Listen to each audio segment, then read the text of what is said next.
അമ്മേനെ കുറിച്ച് എന്താ പറയാനുള്ളത്? നല്ലൊരു അമ്മയാണ്, നല്ല തങ്കക്കുടമുള്ള അമ്മയാണ്. അമ്മ പറഞ്ഞ പല വാക്കുകളും നമുക്ക് മനസ്സിൽ തട്ടുന്ന വാക്കുകളുണ്ട്. അതിലൊരു കാര്യം ഞാൻ കേൾപ്പിക്കാം. വിഷമിക്കും.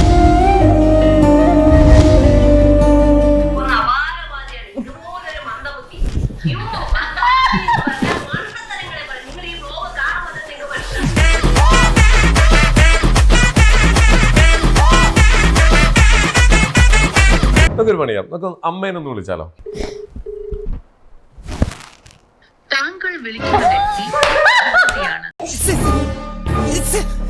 തെറി പറഞ്ഞാലും കുഴപ്പമില്ല, ഒന്നുകൂടി വിളിക്കാം. ഹലോ, ഇത് അമ്പിളി മേഡം അല്ലേ?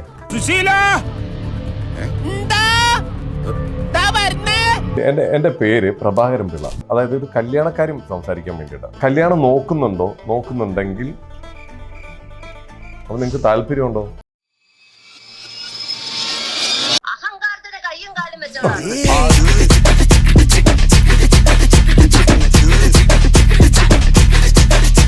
ഓക്കെ, ഫ്രണ്ട് സർക്കിൾ അധികം ഇല്ലാത്ത ഒരാളാണോ? ഇൻഡസ്ട്രിയിൽ വന്നപ്പോ അധികം കുറച്ച് കൂട്ടുകെട്ട് വന്നു. അപ്പൊ അതിൽ നിന്നൊക്കെ പണി കിട്ടി അവസാനം ഇപ്പം ഒന്നുമില്ല. ഒരു നല്ലൊരു ആർട്ടിസ്റ്റിന് ഇൻഡസ്ട്രിയിൽ പിടിച്ചു നിൽക്കണമെങ്കിൽ വേണ്ട ഏറ്റവും വലിയ ക്വാളിറ്റി എന്താ? നന്നായിട്ട് അഭിനയിക്കണം. ഞാൻ ക്യാമറയ്ക്ക് മുന്നിൽ പുറകിലും ഞാൻ കണ്ടിടത്തോളം വെച്ചിട്ട് എല്ലാരും പരസ്പരം ആൾക്കാരെ കുറിച്ച് മോശം പറയും. കരഞ്ഞിട്ടുണ്ടോ എപ്പോഴെങ്കിലും?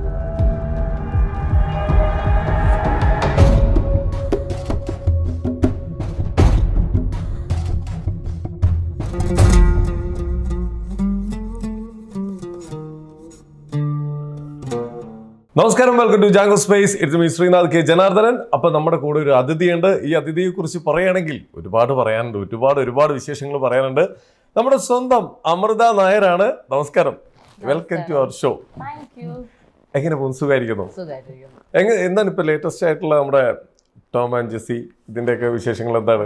ടോം ആൻഡ് ജെസ്സി കൗമുദിയില് നന്നായിട്ട് പോകുന്നുണ്ട്. ഭയങ്കര ആറ്റിറ്റ്യൂഡ് കേട്ടാ, ഇങ്ങനെ നല്ലട്ടാണ്. ഞാൻ നോക്കുമ്പോ ഇതാണ് ഭയങ്കര. ഞാൻ ഇങ്ങനെ ആലോചിക്കണേ ആക്ച്വലി അത്. ഇനി പറഞ്ഞോ. ടോം ആൻഡ് ജെസ്സി നന്നാവാൻ സമ്മതിക്കല്ലേ. ടോം ആൻഡ് ജെസ്സി നന്നായിട്ട് പോകുന്നു. പിന്നെ ഇപ്പൊ മനോരമ മാക്സിന്റെ പുതിയൊരു സൂപ്പർ ഗേൾസ് എന്ന് പറയുന്ന ഒരു സിറ്റ്കോം വരുന്നുണ്ട്. പിന്നെ അതല്ലാണ്ട് നമ്മുടെ ഗീതാ ഗോവിന്ദം സീരിയൽ എല്ലാം ഇതാക്കിയിട്ട് ഇപ്പൊ പോയിക്കൊണ്ടിരിക്കുന്നത്. ആദ്യം ചോദിക്കട്ടെ, എങ്ങനെയാണ് അമൃത നായർ ഒരു സീരിയലിലേക്ക് അല്ലെങ്കിൽ ഒരു കലാപരമായിട്ടുള്ള ഇത് രംഗത്തേക്ക് കടന്നു വന്നത്? എങ്ങനെ? എന്റെ അടുത്ത് എല്ലാവരും ഇത് തന്നെ എപ്പോഴും ചോദിക്കുന്നത്. ഞാൻ ചോദിക്കുന്നത് അതല്ല, ഇതിന്റെ ഉത്തരം പറ, ഞാൻ അതിൽ നിന്ന് വേറെ ചോദിച്ചോളാം. എങ്ങനെയാണ് ഞാൻ വന്നതെന്നല്ല, ഞാൻ ഓഡീഷൻ വഴിയാണ് വന്നത്. ഓഡീഷൻ വഴിയാണ് വന്നത്. ഓക്കെ, പണ്ട് പഠിക്കുന്ന ടൈമിൽ ആദ്യമായിട്ട് ചെയ്തേക്കുന്ന അല്ലെങ്കിൽ ആദ്യമായിട്ട് കയറിയുന്ന സ്റ്റേജ് ഏതാന്ന് ഓർമ്മയുണ്ടോ? സ്കൂളിൽ ചെയ്തിട്ടുണ്ട്. എന്റെ നാട്ടില് കുഞ്ഞായിരുന്നപ്പോഴേ നാടോടി നൃത്തം അതൊക്കെ ചെയ്തിട്ടുണ്ട്. അങ്ങനെ സ്റ്റേജിൽ കയറിയിട്ടുണ്ട്. അന്ന് തൊട്ടേ നമുക്ക് ഇങ്ങനെ ഒരു സംഭവം ഉണ്ട് തലയില്. കല എന്ന് പറയുന്ന സാധനം തലയിലുണ്ട്. അതെനിക്ക് അറിയത്തില്ല. അന്ന് മുതൽ കല എന്ന് പറഞ്ഞ സാധനം തലയില്ലാണ്ടോ നാടോടി നൃത്തം കളിക്കുന്നത്? അതല്ല, അത് കൊച്ചല്ലേ, നമ്മളെ പഠിപ്പിക്കും, നമുക്ക് എന്താന്ന് അറിയത്തില്ലല്ലോ. നമ്മൾ സ്റ്റേജിൽ കയറി പെർഫോം ചെയ്യും. പിന്നെ സ്കൂളിലും ഈ പറഞ്ഞതുപോലെ ഡാൻസ് ഒക്കെ ചെയ്തിട്ടുണ്ട്. അതല്ലാണ്ട് നമ്മൾ ഇങ്ങനെ ഇൻഡസ്ട്രിയിലോട്ട് വരുന്നു നമ്മൾ സ്വപ്നത്തിൽ പോലും വിചാരിച്ചിട്ടില്ല. എല്ലാരും പറഞ്ഞു ഒരു സാധാരണ ഒരു ഫോട്ടോ എടുത്തിട്ടാണ് അതിൽ നിന്നാണ് സെലക്ട് ചെയ്തെന്ന് പറഞ്ഞു. ആരെങ്കിലും പറഞ്ഞായിരുന്നോ അവിടെ നീ അയച്ചു കൊടുക്ക്, ഇങ്ങനെ സീരിയലിലേക്ക് അയച്ചു കൊടുക്ക്, നിനക്ക് സെലക്ട് ചെയ്യാൻ സാധ്യത? സീരിയലാണെന്ന് എനിക്ക് അറിയത്തില്ലായിരുന്നു. ഞാൻ FB ഇത് കണ്ടതാണ്, കാസ്റ്റിംഗ് കോള് കണ്ട് അങ്ങനെ അയച്ചു കൊടുത്ത് അതിൽ നിന്ന് സെലക്ട് ചെയ്തിട്ട് വന്നപ്പോഴാണ് അറിയുന്നത് സീരിയലാണ്. ഓക്കെ, എത്ര 9-10 സീരിയലുകൾ 10 സംതിങ് ആയിട്ടുണ്ടായിരുന്നു കഴിഞ്ഞിട്ടുണ്ട്. സിനിമയിലേക്ക് എന്താണ് ട്രൈ ചെയ്യാത്തത്? ട്രൈ ചെയ്യണം, ഇതെല്ലാം കഴിഞ്ഞ്. ഇപ്പൊ എത്ര വർഷമായി ഈ മേഖലയിലേക്ക് വന്നിട്ട്? 6 കഴിഞ്ഞു. 6 വർഷമായി. ഇനിയിപ്പോ സിനിമയിലേക്ക് കുറെ കമന്റുകളിൽ ആൾക്കാർ ഇങ്ങനെ പറയുന്നുണ്ട്, ചേച്ചി സിനിമയിലേക്ക് വാ ചേച്ചി എന്നൊക്കെ പറഞ്ഞിട്ട്. ഞാൻ കണ്ടിട്ടുണ്ട്. ഇല്ല, ഇതില് കുറെ കമന്റുകളൊക്കെ ഉണ്ട്, ഞാൻ എടുത്ത് വെച്ചിട്ടുണ്ട്. കമന്റുകളൊക്കെ ഞാൻ കാണിക്കാം. സത്യം അല്ല, സീരിയലിൽ അഭിനയിക്കുന്നവർക്ക് പൊതുവെ എന്താണ്, നമുക്ക് ഒരു ബിഗ് സ്ക്രീനിലോട്ട് വരിക എന്ന് പറയുന്നത് കുറച്ച് ടഫ് ആയിട്ടുള്ള ഒരു കാര്യമാണല്ലോ. അപ്പം ഏതെങ്കിലും ഇത് നമ്മളൊന്ന് ഫുൾ നിർത്തി ഒരു ബ്രേക്ക് ഒക്കെ എടുത്ത് പിന്നെ ഇതിനു വേണ്ടി സിനിമയ്ക്ക് വേണ്ടി ട്രൈ ചെയ്യുകയാണെന്നുണ്ടെങ്കിൽ ചിലപ്പോ കിട്ടും. അതും ഈ ലോട്ടറി അടിക്കുന്ന പോലെയാണ്. കിട്ടി, അല്ലെങ്കിൽ അടിക്കുമ്പോൾ നല്ലൊരു എമൗണ്ട് എന്ന് പറയുന്ന പോലെ നല്ലൊരു ക്യാരക്ടർ കിട്ടി കയറിപ്പോ. ഞാന്നുണ്ടെങ്കിൽ ആരും അറിയാതെ വീണ്ടും അതും ഇല്ല ഇതും ഇല്ല ഒന്നും ഇല്ല നമ്മൾ നിൽക്കേണ്ടി വരുമല്ലോ. അതെ, അങ്ങനെ ഒരു നേരത്തെ തൊട്ടൊരു സംസാരമുണ്ട്, സീരിയലിലേക്ക് കൂടുതൽ കോൺസെൻട്രേറ്റ് ചെയ്താൽ സിനിമ എന്നുള്ളത് ഭയങ്കര വിദൂരത്തിലേക്ക് പോകുന്ന ഒരു സംഭവമാണ്. നമുക്ക് ആ ചരിത്രം മാറ്റി എഴുതണ്ടേ? അങ്ങനെ എത്ര പേര് എഴുതിയിട്ടുണ്ട്. നമ്മുടെ അനൂപ് മേനോൻ ചേട്ടനൊക്കെ അങ്ങനെയാ സ്റ്റാർട്ടിങ് അങ്ങനെ പോകുന്നത്. സാധ്യതകൾ ഒരുപാടുണ്ട്, ഒരുപാട് ആൾക്കാരെ നമ്മുടെ മുമ്പിൽ കാണിച്ചു തന്നിട്ടുണ്ട്. അപ്പൊ അങ്ങനെ കോളുകളൊക്കെ വന്നു തുടങ്ങിയിട്ടുണ്ടോ? ഞാൻ ആക്ച്വലി ഒരു സിനിമ ചെയ്ത് പകുതിക്ക് വെച്ചിട്ട് നിന്ന് പോയിട്ടുണ്ട്. തമിഴ് സിനിമയാണ്. അപ്പൊ ആ ടൈമിലാണ് കോവിഡ് ഒക്കെ വന്നിട്ടേ, അതിൽ പിന്നീട് അത് കണ്ടിന്യൂ ചെയ്യാൻ പറ്റിയില്ല. നമ്മുടെ സമയം ഇനി വരും. ഏറ്റവും കൂടുതൽ പേടി എന്തിനോടാ? ഏറ്റവും കൂടുതൽ പേടി എനിക്ക് എല്ലാത്തിനോടും പൊതുവെ ഭയങ്കര പേടിയുള്ള ഒരാളാണ് ഞാൻ. ഇങ്ങനൊന്നും അല്ലല്ല ആ യൂട്യൂബ് ചാനലിൽ സംസാരിക്കുമ്പോ പൊതുവെ അങ്ങനെ എനിക്കങ്ങനെ എല്ലാത്തിനും പേടിയുള്ള ഒരാളാണ്. ഭയങ്കര ബോൾഡ് ആയിട്ടുള്ള ഒരാളല്ല ഞാൻ എപ്പോഴും എല്ലാ കാര്യത്തിനും ഒരാളെ ഡിപ്പെൻഡ് ചെയ്ത് അങ്ങനെ നിൽക്കുന്ന ഒരാളാണ്. ഇപ്പൊ പയ്യെ അത് ഇത് മാറി മാറി വരുന്നു. ധൈര്യമായി തുടങ്ങി കംപ്ലീറ്റ് അല്ലെങ്കിലും ഇൻഡിപെൻഡന്റ് ആയിട്ട് ഓരോ കാര്യങ്ങൾ ചെയ്ത് അല്ലെങ്കിൽ അങ്ങനെ കുറച്ച് ബോൾഡ് ആകണം എന്ന് ഇങ്ങനെ ട്രൈ ചെയ്തുകൊണ്ടിരിക്കുന്നു. നമ്മുടെ വീടിന്റെ പരിപാടികളൊക്കെ എന്തായി? വീട് പണി നന്നായിട്ട് പോകുന്നു. ഉടനെ വാർപ്പും കാര്യങ്ങളൊക്കെ ഉണ്ടാവും. നമുക്ക് സ്വന്തമായിട്ടൊരു വീടാണ് എല്ലാവരുടെയും മനസ്സിലെ ഏറ്റവും വലിയ ആഗ്രഹം. ഇതിൽ എത്ര വർഷത്തിന് ശേഷമാണ് ഇങ്ങനെ ഒരു നമ്മുടെ ഒരു എന്താ പറയുക ഒരു ആഗ്രഹം, ഒരു അച്ചീവ്മെന്റ് നടക്കുന്നത്? അങ്ങനെ ചോദിക്കുകയാണെങ്കിൽ കുറെ വർഷം എന്റെ ഓർമ്മ മുതൽ നമുക്ക് നല്ലൊരു വീടില്ല. ഉള്ളത് ഭയങ്കര ചെറിയൊരു നാട്ടിലെ വീടാണ്. പിന്നെ ഞാൻ ട്രിവാൻഡ്രത്ത് എത്തിയിട്ട് ഒരു 20 വർഷമായി. അപ്പൊ 20 വർഷമായിട്ട് നമ്മളവിടെ റെന്റ് ഹൗസ് ആയിരുന്നു. അപ്പം ആ 20 വർഷം കൂട്ടിക്കോ, ആ 20 വർഷം കൊണ്ട് നമ്മുടെ ഒരു ആഗ്രഹമാണ് നല്ലൊരു വീട്, ചെറുതാണെങ്കിലും നല്ലൊരു വീട്. ഇനിയിപ്പോ എത്ര നാൾ കൂടി ഉണ്ടാവും ഏകദേശം ആ ഒരു വീട്ടിലേക്ക് കയറാൻ വേണ്ടി? എല്ലാം നന്നായിട്ട് നടക്കുകയാണെന്നുണ്ടെങ്കിൽ നമുക്കൊരു 3-4 മാസത്തിനകത്ത് കയറാം. 3-4 മാസത്തിനകം അടുത്ത എക്സ്ക്ലൂസീവ് വീഡിയോസ് വരാനുള്ള ടൈം ഞങ്ങൾ എത്തോടെ വിളിച്ചില്ലേലും വരും. ഇത് എന്താ പറയാ, അമൃത എപ്പോഴും അങ്ങനെയാണ്, ഒന്നും നേരിട്ട് വിളിക്കൂല, ഇങ്ങനെയൊക്കെ പറയും. എല്ലാവരും ചെന്നോളണം, എല്ലാ മാധ്യമ കുറിച്ച് ഒരുപാട് കാര്യങ്ങൾ പറയാനായിട്ട് ഞാൻ എല്ലാം പറഞ്ഞിട്ടേ ഞാൻ ഇവിടെ ഇറങ്ങത്തുള്ളൂ. അങ്ങനെയല്ല ഞാൻ പറഞ്ഞത്. ഞാൻ പറയട്ടെ, ഞാൻ കണ്ട സെലിബ്രിറ്റികളിൽ എന്താ പറയാ ആർട്ടിസ്റ്റുകളിൽ ഒരുപാട് നല്ല ക്വാളിറ്റിയുള്ള ഒരാളാണ് എന്റെ മുമ്പിൽ ഇരിക്കുന്നത്. എന്തൊക്കെയാണ് ക്വാളിറ്റീസ് പറ? ഒരുപാട് നല്ല ക്വാളിറ്റി ഉണ്ട്. ഞാൻ ആക്ച്വലി എങ്ങനെയാണോന്ന് അറിയാം ശ്രീനെ പെട്ടെന്ന് ക്യാച്ച് ചെയ്യുന്നത്. ആരെങ്കിലും പറഞ്ഞിട്ടുണ്ടോ? ചന്ദ്രശേഖരനെ പോലെ ഉണ്ട് കാണാനായിട്ട്. അപ്പൊ ഇതിനു മുമ്പ് ഇന്റർവ്യൂസ് കണ്ടിട്ടുണ്ട്. നമ്മുടെ ബിരിയാണിയുടെ ഒക്കെ ഭയങ്കര കുഞ്ഞിന്റെ ആ ഒരു ഇന്റർവ്യൂ ഒക്കെ ഭയങ്കര എന്താ പറയാ ഭയങ്കര എന്താ വൈറലായിരുന്നു. അങ്ങനെ ഇരുന്നപ്പോഴാണ് നമ്മൾ ആറ്റുകാൽ പൊങ്കാലയ്ക്ക് കണ്ടത്. അന്നാണ് ശ്രീനെ ആദ്യമായിട്ട് കാണുന്നത്. അങ്ങനെ അവിടെ വെച്ചാണ് നമ്മൾ ആദ്യമായിട്ട് കാണണല്ലേ? നമ്മൾ കുറെ നാളത്തെ പരിചയം പോലെ തീർച്ചയായിട്ടും ഞാനും റബേക്ക നമ്മുടെ ഫ്രണ്ട്സ് എല്ലാവരും നമ്മുടെ ഒരു റീലൊക്കെ എടുത്തായിരുന്നു. അതെ. പക്ഷെ അപ്പൊ നമ്മൾ പറഞ്ഞ മാറ്റർ അങ്ങോട്ടും ഇങ്ങോട്ടും പുകഴ്ത്തിക്കൊണ്ടിരിക്കണായിരുന്നു. ഓക്കെ, നല്ലൊരു മനുഷ്യനാണ് സത്യം. ഞാനും പറഞ്ഞില്ലേ ഇത്രയും നല്ലൊരു ആളെ കണ്ടിട്ടില്ല. അമ്മേനെ കുറിച്ച് എന്താ പറയാനുള്ളത്? എന്റെ അമ്മേനെ കുറിച്ചല്ലേ? പിന്നല്ലാണ്ട് നല്ലൊരു അമ്മയാണ്, നല്ല തങ്കക്കുടമുള്ള അമ്മയാണ്. എനിക്ക് എന്താ വെച്ചാൽ ഒരുപാട് നമ്മുടെ ലൈഫിൽ എവിടെയൊക്കെ വീണ് പോയിട്ടുണ്ടോ അവിടെയൊക്കെ നമ്മളെ ചേർത്ത് നിർത്തിയേക്കുന്ന ഒരാളാണ്. അമ്മ പറഞ്ഞ പല വാക്കുകളും നമുക്ക് മനസ്സിൽ തട്ടുന്ന വാക്കുകളുണ്ട്. അതിലൊരു കാര്യം ഞാൻ കേൾപ്പിക്കാം, വിഷമിക്കരുത്.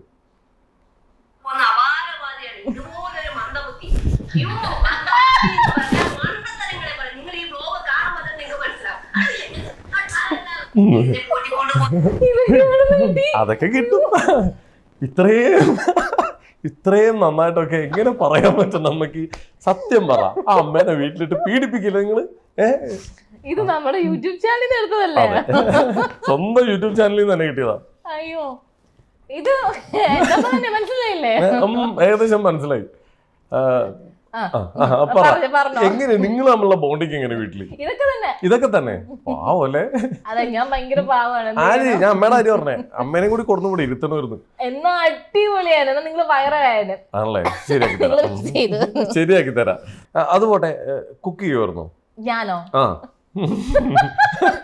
പോരട്ടെ, ഏത് വീഡിയോ എടുത്ത് ഞാൻ എടുക്കൂല, വീഡിയോ ഞാൻ എടുക്കൂല. ഞാൻ സത്യമായിട്ട് പറയാം, ആരും വിശ്വസിക്കത്തില്ല. ഞാൻ കുക്ക് ചെയ്തിട്ടുണ്ട്, എനിക്ക് കുക്ക് ചെയ്യാൻ അറിയാം. പക്ഷെ ഇപ്പോഴല്ലാന്നേ ഉള്ളൂ. ഞാനൊരു 6-7 വർഷം മുന്നേ എനിക്ക് അങ്ങനെ 7 വർഷമായി കുക്ക് ചെയ്തിട്ട് കാര്യമായിട്ട് ചെയ്തിട്ടുണ്ട്. പ്രേക്ഷകരെ തെറ്റിയിരിക്കരുത്. ഓക്കെ, പറഞ്ഞോ. പക്ഷെ ഇപ്പൊ എനിക്ക് അങ്ങനെ നന്നായിട്ട് അറിയും ചോദിച്ചു. ചമ്മന്തി ഒരു പ്രാവശ്യം ചമ്മന്തിക്ക് അരച്ചപ്പം അതിന്റെ കൂടെ കുറച്ച് മഞ്ഞപ്പൊടിയൊക്കെ കൂടെ ആഡ് ചെയ്ത് വന്നു. പോയി ഒരു ചമ്മന്തി അരച്ചപ്പോ ഒരു ചമ്മന്തി അപ്പൊ മെയിൻ ആയിട്ട് വെച്ചേക്കുന്ന വലിയ ഡിഷ് ഏതാ? സാമ്പാർ വെച്ചിട്ടുണ്ട്, അവിയൽ വെച്ചിട്ടുണ്ട്. എന്തേ സാമ്പാറിലിടുന്ന 5 വെജിറ്റബിൾസിന്റെ പേര് പറഞ്ഞേ. മുരിങ്ങയ്ക്ക, തക്കാളിക്ക, ഉരുളക്കിഴങ്ങ്, ഇതൊന്നും ഇടത്തില്ലേ? നമ്മുടെ ബീട്രൂട്ട്, ബീട്രൂട്ട്, അതേപോലെ വെള്ളരിക്ക, 5 കൂട്ടായില്ലേ? 5 കൂട്ടായി. ഓക്കെ. അപ്പൊ കുക്ക് ചെയ്യാൻ അറിയാം? തീർച്ചയായിട്ടും. വീട്ടില് ഇനി അമ്മേനൊന്ന് വിളിച്ചു ചോദിക്കട്ടെ, അമ്മ വിളിക്കണ്ട, വിളിച്ചാൽ നിങ്ങൾക്ക് ചിലപ്പോ എന്തെങ്കിലുമൊക്കെ കിട്ടും. എനിക്ക് കിട്ടിക്കൊണ്ടിരിക്കാണ്ട് കുറച്ചൊക്കെ നിങ്ങൾക്കും തരാതിരിക്കില്ല. ശരി, കുക്ക് ചെയ്യാൻ ഇഷ്ടമാണോ? കുക്ക് ചെയ്യാൻ ഇഷ്ടം. എനിക്ക് എന്റെ ഇപ്പോഴത്തെ സമയത്ത് എനിക്ക് കുക്ക് ചെയ്യാൻ അങ്ങനെ സമയം കിട്ടാറില്ല. പിന്നെ അങ്ങനെ ഞാൻ ഭയങ്കരമായിട്ട് അതിന് വേണ്ടി സമയം കണ്ടെത്താറുമില്ല. ഫുഡിയാണോ? അല്ല, ഭയങ്കര ഫുഡിയൊന്നും അല്ല. എനിക്കൊരു ചോറും തൈരും ഉണ്ടെങ്കിൽ ധാരാളം. അത് വെച്ച് അഡ്ജസ്റ്റ് ചെയ്യാം. ചില വീഡിയോസിലൊക്കെ ഫുഡ് കഞ്ഞിയൊക്കെ കുടിച്ചോണ്ടിരുന്ന വീഡിയോ ഇടുന്നതാണ്. പഴങ്കഞ്ഞിയാണ് എന്റെ ഏറ്റവും വലിയ ഇഷ്ടമുള്ള എനിക്ക് ആഹാരമാണ്. ഞങ്ങള് പണ്ട് മുതലേ അങ്ങനെ രാവിലെ ഭയങ്കര പറഞ്ഞ പോലെ ഭയങ്കര നല്ല ബ്രേക്ക്ഫാസ്റ്റ് അങ്ങനൊന്നും ഇല്ല. അപ്പൊ നാട്ടുപുറമാണ്. അപ്പൊ അവിടെ എപ്പോഴും ചക്ക, അതില് പഴങ്കഞ്ഞി, ഇതൊക്കെയാണ്. അപ്പൊ അത് ശീലമായി എനിക്ക് ഇപ്പോഴും പഴങ്കഞ്ഞി തന്നെയാണ് ഇഷ്ടം. ഞാൻ ഇപ്പോഴും അത് തന്നെ കഴിക്കുന്നത് രാവിലെ ബ്രേക്ക്ഫാസ്റ്റ്. ഇപ്പോഴും തന്നെയാണ്. ഓ, അടിപൊളി. നല്ലതല്ലേ? നല്ല, വളരെ നല്ല. നമുക്ക് പിന്നെ അന്നത്തെ ദിവസം ഭയങ്കര എനർജി ഒക്കെ ആയിരിക്കും. അമ്മയുടെ അടി കൊണ്ടിട്ടുണ്ടോ എപ്പോഴെങ്കിലും? ഇഷ്ടം പോലെ. പണ്ട് ഇപ്പൊ കിട്ടിയിട്ടില്ല. ഒരു 2-3 വർഷം മുന്നേ വരെ കിട്ടിയിട്ടുണ്ട്. എന്തിനാ എനിക്ക് ഏറ്റവും കൂടുതൽ അടി കൊണ്ടേക്കുന്നത്? പറഞ്ഞാ കേൾക്കാത്തത്. പറഞ്ഞാ കേൾക്കാത്ത. ഇപ്പൊ പറഞ്ഞാ കേക്കോ? കേക്കോ? നമുക്കൊരു പണിയാം, നമുക്ക് അമ്മേനൊന്ന് വിളിച്ചാലോ? സീരിയസ് ആയിട്ട് കല്യാണക്കാരി പറഞ്ഞു കൊടുക്കട്ടെ.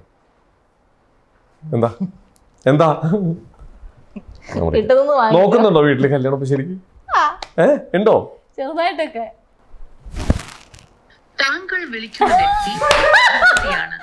എന്റെ അമ്മ തന്നെ ചിലപ്പോ ഉറങ്ങുന്ന സമയത്തായിരിക്കും. തെറി പറഞ്ഞാലും കുഴപ്പമില്ല, ഒന്നുകൂടി വിളിക്കാം. ഹലോ ഹലോ, ഇത് അമ്പിളി മേഡം അല്ലേ? അമൃതയുടെ അമ്മയല്ലേ? ഞാൻ എന്റെ പേര് പ്രഭാകരൻ പിള്ള. ഞാൻ വിളിക്കുന്നത് ഇപ്പൊ കൊച്ചിയിൽ നിന്നാണ്. ഞാൻ വിളിക്കുന്നത് താങ്കളുടെ നമ്പർ ഒരു റിലേറ്റീവ്സാണ് തന്നത്. എൻ്റെ മിസ്സസിനാണ് കൊടുത്തത്. അതായത് ഒരു കല്യാണക്കാര്യം സംസാരിക്കാൻ വേണ്ടിയിട്ടാണ്. അമൃതയുടെ. അതായത് കല്യാണം നോക്കുന്നുണ്ടെങ്കിൽ എൻ്റെ മകന് ഇപ്പൊ ഞങ്ങൾ കല്യാണം നോക്കുന്നുണ്ട്. അപ്പൊ അതൊന്നും സംസാരിക്കാൻ വേണ്ട. ഫ്രീ ആണോ ഇപ്പോ? ഓക്കെ. എൻ്റെ മകൻ മറൈൻ എഞ്ചിനീയറിംഗ് ആണ് ചെയ്തേക്കുന്നത്. ഓക്കെ. ഇപ്പൊ ഫ്ലൈറ്റിലാണ് വർക്ക് ചെയ്യുന്നത്. ഓക്കെ. ഹലോ. ഇവിടെ നെടുമ്പാശ്ശേരിയിലാണ്. ഓക്കെ. അപ്പോൾ ഞങ്ങൾ സെറ്റിൽ ചെയ്തേക്കുന്നത് ഇപ്പൊ നെടുമ്പാശ്ശേരിയുടെ അടുത്ത് തന്നെ, എയർപോർട്ടിന്റെ അടുത്ത് തന്നെയാണ്. അപ്പൊ ഞങ്ങളിങ്ങനെ നോക്കുന്നുണ്ട്. ഒറ്റ മോനാണ്. അപ്പൊ നിങ്ങക്ക് താല്പര്യമുണ്ടോ? മോളോട് ചോദിച്ചിട്ട് ഞാൻ പറയാം. ഈ അമൃത ഇപ്പൊ സീരിയൽ ഇപ്പൊ ചെയ്തോണ്ടിരിക്കുന്നില്ലേ? സീരിയൽ കണ്ട ഗീതാ ഗോവിന്ദ് തോന്നുന്നു. അത് കണ്ടിട്ടാണ് അവൻ എൻ്റെ അടുത്ത് ഇങ്ങനെ പറഞ്ഞത്. ഏഷ്യാനെറ്റിലായിരുന്നു. ഞങ്ങൾ ഇന്നലെ സൂര്യയിലാണ് നോക്കിയത് കംപ്ലീറ്റ്. ഏഷ്യാനെറ്റിലാണല്ലേ? ഓക്കെ. അപ്പൊ അത് നോക്കി. അപ്പൊ മിസ്സിസ് കണ്ടിട്ടുണ്ടെന്ന് പറഞ്ഞു മുമ്പ് എപ്പോഴോ. അപ്പൊ ഞാൻ ഒരു കാര്യം ചോദിക്കട്ടെ, ഈ കല്യാണം കഴിഞ്ഞു കഴിഞ്ഞാൽ അമൃതയ്ക്ക് ഇത് സീരിയൽ ഈ പ്രൊഫഷൻ തുടർന്നു പോകാനാണോ താല്പര്യം? അതൊക്കെ കുട്ടികളുടെ കാര്യത്തിലല്ലേ, എനിക്കൊന്നും പറയാൻ പറ്റൂല. അവള് പിന്നെ എഗ്രിമെന്റ് ഉണ്ട് ഇതിനകത്ത്. ഏത് കല്യാണത്തിലോ? അല്ലല്ല, ഞാൻ വിചാരിച്ച് കല്യാണത്തിനല്ലോ എഗ്രിമെന്റ് ഒക്കെ. അങ്ങനെ ഇപ്പോഴത്തെ കുട്ടികളാണല്ലോ. സീരിയലിനകത്ത് എഗ്രിമെന്റ് ഉണ്ട്. ഇപ്പൊ അവള് 3 പ്രോജക്ട് ചെയ്യുന്നു, 3-ൽ എഗ്രിമെന്റ് ഉണ്ട്. മറ്റേ ഈ പ്രോജക്റ്റിലെ എഗ്രിമെന്റ്. അപ്പൊ അതില് കല്യാണം കഴിക്കാമോ അങ്ങനെ എന്തെങ്കിലും ഒക്കെ ഉണ്ടാവോ? അങ്ങനൊന്നും ഇഷ്ടമില്ല. എല്ലാരും പ്രോജക്ട് ചെയ്തോണ്ടിരിക്കുമ്പോഴേ തന്നെ കല്യാണം കഴിക്കുന്നത്. ആണല്ലേ? അങ്ങനെയാണെങ്കിൽ കുഴപ്പമില്ല. അപ്പൊ ഇവനിങ്ങനെ ഒരു കാര്യം പറഞ്ഞു. പക്ഷെ ഇവനൊരു കാര്യം പറഞ്ഞു. ഇവന്റെ ഫ്ലൈറ്റ് ചിലപ്പോൾ ഓസ്ട്രേലിയയിലേക്കോ അല്ലെങ്കിൽ ദുബായിക്കോ അങ്ങനെ പോകുമ്പോൾ ചില ദിവസങ്ങളിൽ ഇവൻ കൂടെ ആരും ഇല്ലെങ്കിൽ വൈഫിനും കൂടി കൊണ്ടുപോകണമെന്ന് ഇവന് താല്പര്യമുണ്ട്. ഈ എയർ ഹോസ്റ്റസ് ഒക്കെ ചിലപ്പം കുറവായിരിക്കും. അപ്പൊ അങ്ങനെയാണെങ്കിൽ അപ്പൊ വൈഫ് കൂടെ ഉണ്ടെങ്കിൽ നല്ലതായിരുന്നല്ലോ. അപ്പൊ അങ്ങനെ ഒരു താല്പര്യമുണ്ട്. അപ്പൊ അമൃത ഓക്കെ ആയിരിക്കും അല്ലേ? നിങ്ങളൊരു മിസ്സിസാ നമ്പർ തന്നെ? അല്ല, എന്റെ മിസ്സിസിന് നിങ്ങളുടെ ഒരു റിലേറ്റീവ് ആ നമ്പർ കൊടുത്തത്. റിലേറ്റീവ് ശാന്ത എന്താ ശാന്തകുമാരി ശാന്തയോ അങ്ങനെ എന്തോ പറയുന്നത് അവര്. അപ്പൊ എന്താ ഞങ്ങളപ്പോ ഇതായിട്ട് മുമ്പോട്ട് പോട്ടെ? നമുക്ക് ആലോചിച്ചിട്ട് പറയാം. ഞാനത് മോളോട് പറയാൻ സംസാരിക്കട്ടെ. ആ മോൾ എവിടെ പോയാൽ കാണാൻ പറ്റും? മോളെ ലൊക്കേഷനിലാണ്, ഷൂട്ടിലാണ്. ഷൂട്ട്. അപ്പൊ ഞങ്ങള് ഇനിയിപ്പോ പെണ്ണ് കാണാൻ വരികയാണെങ്കിൽ എങ്ങോട്ടാ വരണ്ടേ? അതൊക്കെ നമുക്ക് പിന്നെ സംസാരിക്കാം. ആദ്യം മോളോട് ഞാൻ സംസാരിക്കട്ടെ, സംസാരിച്ചിട്ട് പറയാം. ഓക്കെ. ഓക്കെ ആണെങ്കിൽ ഞങ്ങൾ ലൊക്കേഷനിൽ കാണണമെങ്കിൽ ലൊക്കേഷനിൽ പോയി കാണാം കേട്ടോ. ഇനി ഞങ്ങൾ വിളിച്ചു പറയാം. ആ ഓക്കെ. ഒരു കാര്യം കൂടി ചോദിച്ചോട്ടെ. അമൃത ഒറ്റ മോളല്ലേ? അല്ല, എനിക്കൊരു മകനും കൂടെ ഉണ്ട്. മകൻ ഇപ്പോ കല്യാണം നോക്കുന്നുണ്ടോ? മകന് കല്യാണം നോക്കുന്നില്ല. കാരണം എനിക്കൊരു മോളും കൂടി ഉണ്ട്. അപ്പൊ രണ്ടുമാണെങ്കിൽ ഒരു വീട്ടിൽ നിന്നാണെങ്കിൽ ഞങ്ങൾ അങ്ങനെയും കൂടി നോക്കുന്നുണ്ട്. ശരി, ഓക്കെ. മകന് കല്യാണം നോക്കുന്നില്ല. ആ അമ്മ എന്തോ ഒരു മിനിറ്റ്. ഇനി അമ്മ നോക്കുന്നുണ്ടോന്ന് പ്രഭാകരൻ പിള്ള ഓക്കെ ആണെന്ന്.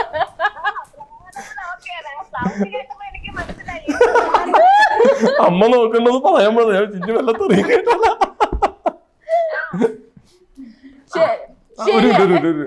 അമ്മ എന്താണ് അത്? പ്രഭാരമുള്ള മുഖം കാണാൻ കൊള്ളാന്നത് കാണിച്ചു തരാം അമ്മ. അടുത്ത് തന്നെ നിങ്ങൾ എല്ലാവരും കാണും. അമ്മ ഇത് ഞങ്ങളൊരു ഷോന്ന് വിളിക്കുകയാണ്, ജാങ്കോ സ്പേസിന്റെ ഒരു ഇന്റർവ്യൂ വിളിക്കുക.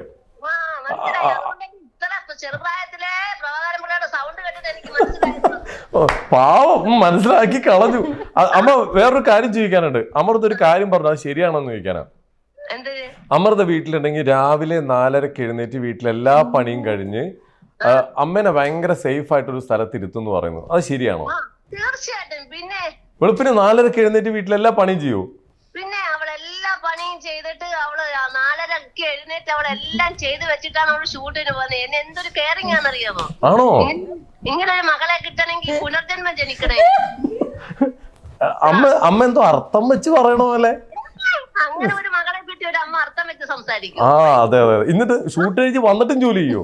പിന്നെ കുട്ടി കുത്തിയിരിക്കാൻ നേരമില്ലെന്നേ.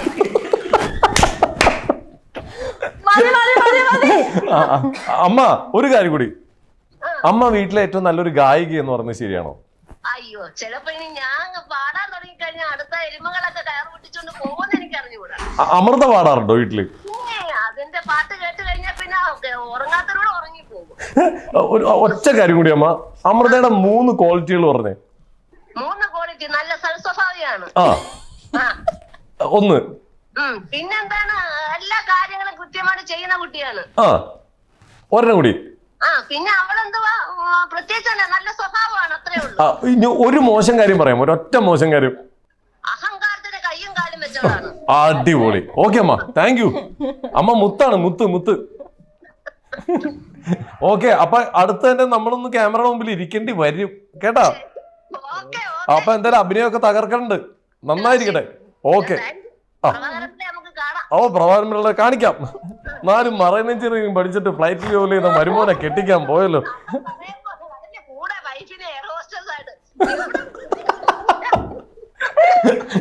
ഓക്കെ അമ്മ. അപ്പൊ ശരിയതാ. ജസ്റ്റ് മിസ്സിനകത്ത് ഒരു മിസ്സായത്.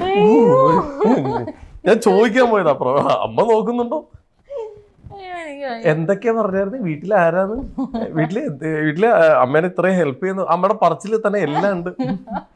എന്തായാലും അമ്മേനും കൂടി ഇരുത്തേണ്ടതായിരുന്നു. എന്തായാലും ഹാപ്പി ആയില്ലേ? പക്ഷെ ഇതൊന്നും അല്ലായിരുന്നല്ലേ പ്രതീക്ഷിച്ചത്? ഇല്ലല്ല, ഞാനൊരു മയത്തിലാ നിന്നു. അതുകൊണ്ട് നന്നായി. ഓക്കെ, എന്തായാലും കൊള്ളാം, അടിപൊളിയായിരിക്കട്ടെ. പഠിക്കുന്ന ടൈമിലെ ഏറ്റവും കൂടുതൽ അടി ഉണ്ടാക്കുന്നത് എന്ത് കാര്യത്തിലാണ്? എന്തായിരുന്നു ഏറ്റവും പഠിക്കാൻ ബുദ്ധിമുട്ട്? എല്ലാം ബുദ്ധിമുട്ടായിരുന്നു.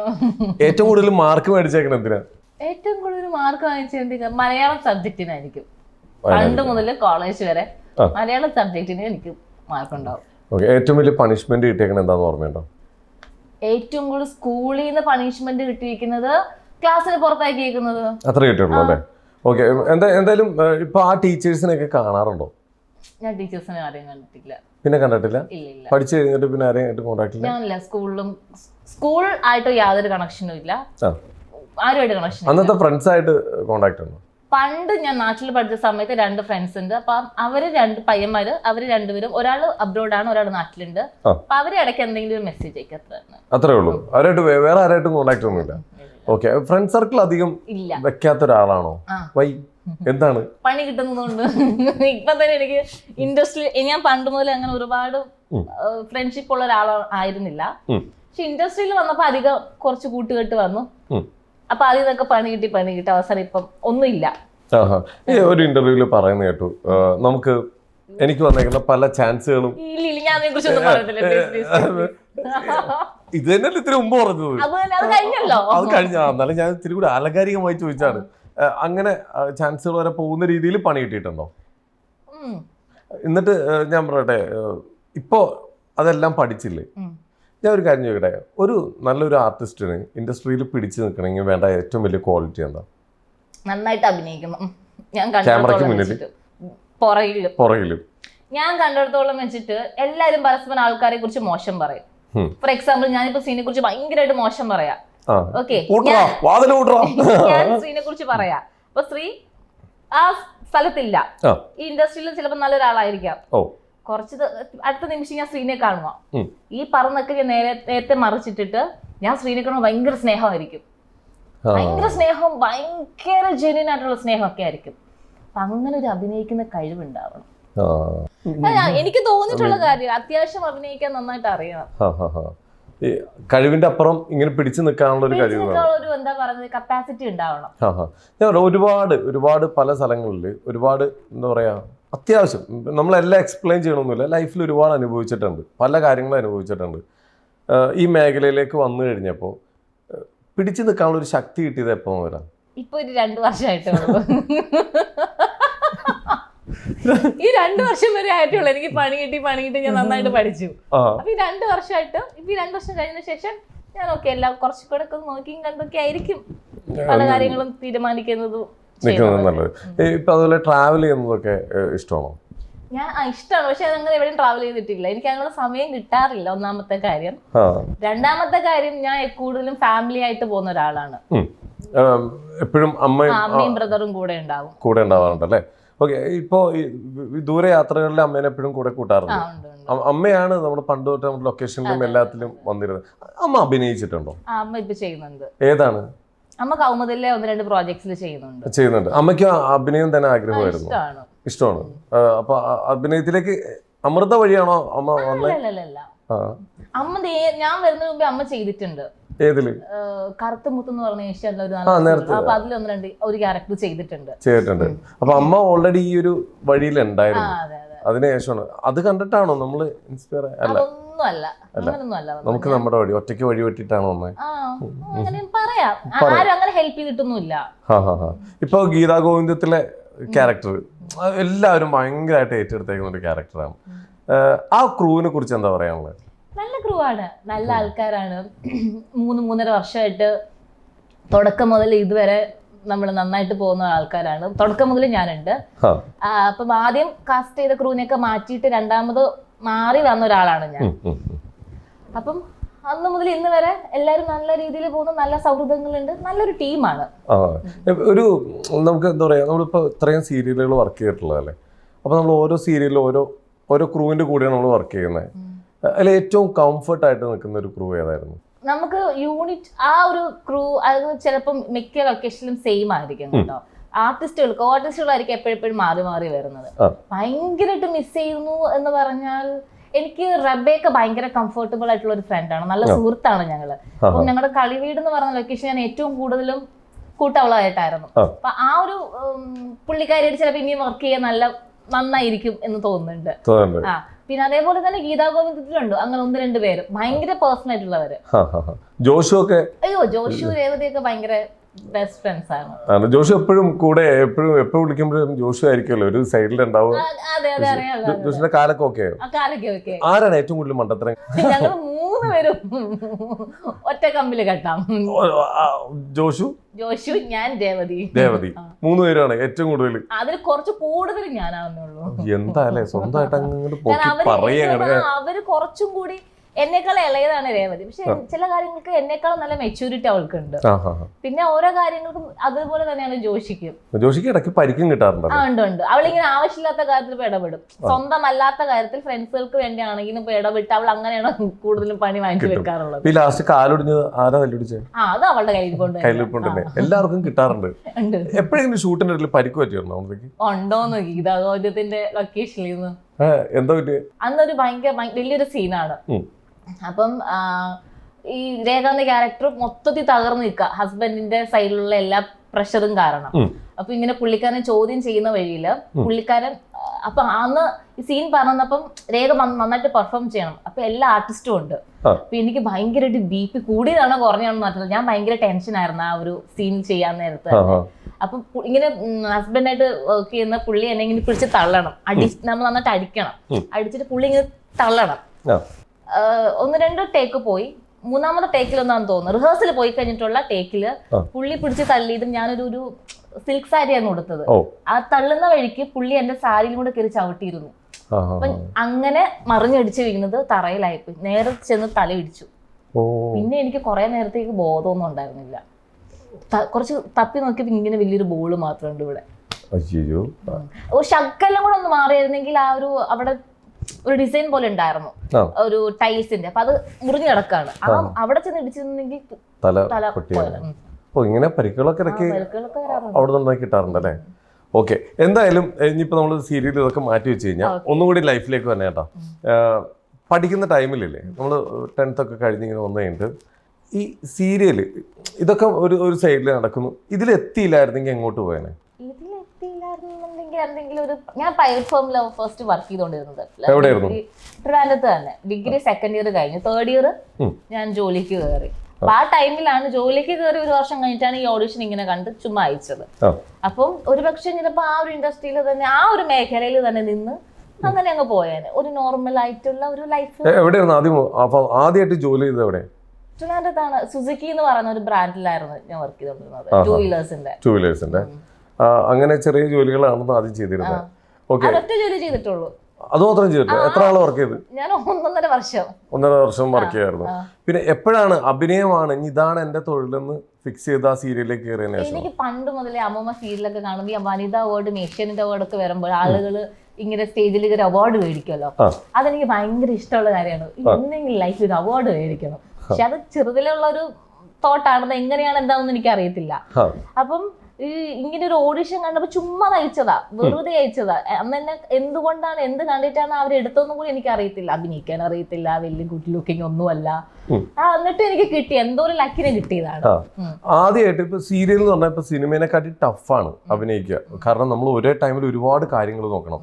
ആദ്യം ചെന്നപ്പോ അങ്ങനെ എങ്ങനെയായിരുന്നു? ഒന്ന് ഈസി ആയി തുടങ്ങിയത് എങ്ങനെയാണ്? ഈസി ആയി തുടങ്ങിയത് ഞാൻ വർക്ക് ചെയ്ത് ഒരു 3 വർഷം കഴിഞ്ഞപ്പോൾ ഞാൻ പതിയെ ഇങ്ങനെ പഠിച്ചു തുടങ്ങിയത്. എത്ര വർഷം? 3 വർഷം. 3 വർഷം കഴിഞ്ഞപ്പോഴോ? അതെ, ഞാൻ പഠിക്കാത്തതുകൊണ്ട് ഞാൻ ഭയങ്കര എന്റെ ആദ്യത്തെ എന്റെ ഒരു ഇതെന്ന് വെച്ചാൽ ഞാൻ നന്നായിട്ട് അഭിനയിക്കും, ഭയങ്കര അടിപൊളിയാണെന്നൊക്കെ. പിന്നീട് എന്റെ എപ്പിസോഡുകൾ ഞാൻ തന്നെ കണ്ടപ്പോഴാണ് എന്ത് കണ്ടിട്ടാണ് ഇവരെ എനിക്ക് ഇങ്ങനെ ഒരു ക്യാരക്ടർ തന്നതെന്ന് എനിക്ക് തന്നെ തോന്നിപ്പോയി. കാരണം എനിക്ക് ഒന്നും അറിയത്തില്ലായിരുന്നു. പക്ഷെ അഹങ്കാരത്തിന് ഒരു കുറവില്ലായിരുന്നു. അപ്പൊ അവിടെയൊക്കെ ഇഷ്ടം പോലെ കിട്ടിയിട്ടുണ്ട്. കറക്റ്റ് പൊസിഷനിൽ വന്ന് നിൽക്കാത്തത്, മാർക്കറ്റ് ചെയ്ത സ്ഥലത്ത് നിൽക്കാത്തത്, പ്രോംപ്റ്റിംഗ് ക്യാച്ച് ചെയ്യാത്തതിന്, കറക്റ്റ് ലുക്ക് കൊടുക്കാത്തതിന് ഒരുപാട് ചീത്ത കിട്ടിയിട്ടുണ്ട്. ഞാൻ ഒരു മൊമെന്റിൽ നന്നായിട്ട് നല്ലൊരു ക്യാരക്ടർ ചെയ്യുന്ന സമയത്ത് സൂര്യയില് ഒരിടത്തൊരു രാജകുമാരി എന്ന് പറഞ്ഞ സീരിയൽ. അപ്പൊ അതിൽ സാർ എന്നെ എന്നും വഴക്ക് പറയാം. അപ്പൊ ഈ പിള്ളേരൊക്കെ സ്കൂളിൽ പോകുമ്പോൾ നമ്മളിങ്ങനെ കരയില്ല, എനിക്ക് സ്കൂളിൽ പോകണ്ടെന്ന്. അതേപോലെ എനിക്ക് ഇതിന്റെ ഡേറ്റ് കിട്ടുമ്പോഴേ എനിക്ക് പേടി അങ്ങോട്ട് പോകാൻ തന്നെ. കാരണം എന്നും വഴക്ക് കിട്ടും.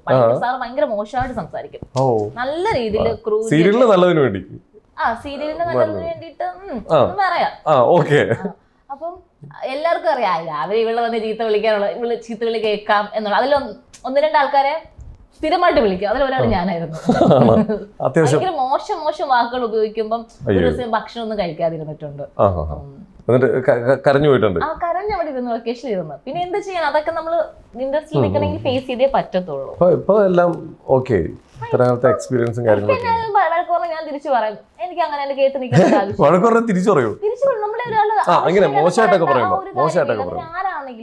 ആരാണെങ്കിലും ഒരു ലിമിറ്റിനപ്പുറം നമ്മളെ കുറിച്ച് അതിനെ പറയും നമുക്ക് തീർച്ചയായിട്ടും പ്രതികരിക്കണം. അതാണ് മിക്കവർക്കും ഒരു കാര്യം എന്താണെന്നറിയാമോ, ഈ നോ പറയണ്ട അല്ലെങ്കിൽ എനിക്ക് പറ്റില്ല എന്ന് പറയുന്നത് പറയണം. ഞാനൊന്നും അങ്ങനെ ചെയ്യാറുന്ന ഒരാളാണ്. ഓക്കെ ആ കേൾക്കാം, ശരി ശരി, അങ്ങനെ നമ്മൾ ഭയങ്കര അഡ്ജസ്റ്റ് ചെയ്യുന്ന ഒരാൾക്കാരായിരുന്നു. അതാണ് പ്രശ്നം. നമ്മള് ആരാണെങ്കിലും വേണമെന്നുണ്ടെങ്കിൽ മതി. ഇപ്പോഴത്തെ പ്രശ്നം ഒരുപാട് ആളുകൾ വരുന്നുണ്ട്, ഇൻഡസ്ട്രിയിൽ ഒരുപാട് ആൾക്കാർ വരുന്നു. അപ്പൊ ഞാൻ കാണുന്ന ഒരു കാര്യമാണ് അവരെ ട്രീറ്റ് ചെയ്യുന്നത്, അവർക്ക് കൊടുക്കുന്ന റൂമുകളാണെന്നുണ്ടെങ്കിലും എല്ലാം. ചില ലൊക്കേഷനിൽ ഭക്ഷണം പോലും നമുക്ക് കഴിക്കാൻ പറ്റുന്ന രീതിയിൽ ഇപ്പോഴും ഉണ്ട്, ഭയങ്കര മോശം ഭക്ഷണം കൊടുക്കുന്ന ഒരു കാര്യം ചോദിക്കട്ടെ, ഈ ലൊക്കേഷനിൽ ഇപ്പോഴും ചില ലൊക്കേഷനിലുണ്ട് ഒരു ആർട്ടിസ്റ്റിന് വേറെ ഫുഡും ബാക്കി ക്രൂവിന് വേറെ ഫുഡും, ഇങ്ങനെ ഒരു സ്ഥലത്ത് തന്നെ വെച്ചിട്ട് കൊടുക്കുന്ന ഒരു പ്രവണത ഉണ്ടായിരുന്നു ഒരു ടൈമില്. സീരിയലിൽ എനിക്കതറിയില്ല, സിനിമയില് ഒരു ഒരുപാടുണ്ട്. അത് പണ്ട് മുതലേ ഉള്ളതാണല്ലോ, ഇപ്പൊ ഉണ്ടോ എന്ന് എനിക്കറിയില്ല. ഇപ്പോഴും ചില ലൊക്കേഷനിൽ ഇപ്പോഴും, കാരണം വിഷമം അതല്ല, ഈ സാധാരണ നിൽക്കുന്ന ആൾക്കാർ എല്ലാവരും ക്യൂല് നിൽക്കുമ്പോഴായിരിക്കും പറയുന്നത് നിങ്ങൾക്കുള്ളതല്ല, ഇത് ആർട്ടിസ്റ്റിനുള്ളതാണ്, അത് വേറെ സ്ഥലത്ത് വെച്ച് കൊടുക്കണേ. ഇപ്പൊ പല സ്ഥലങ്ങളിലും അത് മാറ്റി വെച്ച് കൊടുക്കുന്നുണ്ട്, അത് പിന്നെയും നമുക്ക് ഓക്കെയാണ്. പക്ഷെ ഒരു കാലഘട്ടത്തിൽ അങ്ങനെയായിരുന്നു. ഇപ്പോഴും ചില ഏരിയകളിൽ ഇപ്പോഴും അങ്ങനെ നടക്കുന്നുണ്ട്. അതിന് ഇപ്പൊ അങ്ങനെ എങ്ങനെ ഇപ്പൊ അമൃതയുടെ ലൊക്കേഷനിൽ അങ്ങനെ വന്നു കഴിഞ്ഞാൽ അമൃത വന്നു കഴിഞ്ഞാൽ അമൃത പ്രതികരിക്കും? ഞാനെന്നല്ല, അങ്ങനെ പ്രതികരിക്കുന്ന ഒരുപാട് ആൾക്കാർ ഇപ്പോഴുണ്ട്. ഇപ്പോഴത്തെ ആർട്ടിസ്റ്റ് ബേസ് ആണെന്നുണ്ടെങ്കിലും ഞാൻ പറഞ്ഞു, ന്യൂകമേഴ്സ് ഇപ്പൊ വരുന്ന ആൾക്കാരൊക്കെ ഭയങ്കര ഇതാണ്, എനിക്ക് പറ്റത്തില്ല ചേട്ടാ, അല്ലെങ്കിൽ എന്നെ കൊണ്ട് ഇങ്ങനെയൊക്കെ പറ്റൂന്ന് പറയുന്ന ആളുകൾ ഇപ്പൊ വരുന്നുണ്ട്. അതെ, നേരത്തേക്ക് നമ്മളെന്നൊക്കെ പറഞ്ഞാൽ ഭയങ്കരമായിട്ട് അഡ്ജസ്റ്റ് ചെയ്യും. രാവിലെ 6 മണിക്ക് കൊണ്ടുപോകും. രാവിലെ 6 മണിക്ക് കൊണ്ടുപോയിട്ട് ആ ഒരു വണ്ടിയിൽ വേറെ ആർട്ടിസ്റ്റുകൾ ഉണ്ടാവും. അപ്പൊ അവരെല്ലാം പിക്ക് ചെയ്ത് ലൊക്കേഷൻ എത്തുമ്പോഴത്തേക്കും 7 മണി 7:15 എന്നിട്ട് പിന്നെ നമുക്ക് ഫസ്റ്റ് സീനിലുണ്ടാവത്തില്ല, നമ്മളവിടെ വിധിച്ചിരുത്തി. എനിക്ക് ഇപ്പോഴും ഓർമ്മയുണ്ട്, രാവിലെ ലൊക്കേഷൻ 7 മണി 6:30 7 മണിയായിട്ട് വന്നിട്ട് രാത്രി 9:15 ഒന്നിങ്ങനെ ജസ്റ്റ് നോക്കുന്ന ഒരു ഷോട്ട് എടുത്തിട്ട് വിട്ടിട്ടുണ്ട്. അങ്ങനെ പല ഇൻസിഡൻസ് ഉണ്ട്. ഇതിന് പുറകിലാണെങ്കിൽ പറയാൻ കുറെ കാര്യങ്ങളുണ്ട്, പക്ഷെ എല്ലായിടത്തും ഞാൻ പോകുന്നില്ല. ഒരുപാട് പ്രശ്നങ്ങൾ നമ്മൾ പെണ്ണുങ്ങളാണെങ്കിലും ഫേസ് ചെയ്യുന്ന കാര്യങ്ങളുണ്ട്.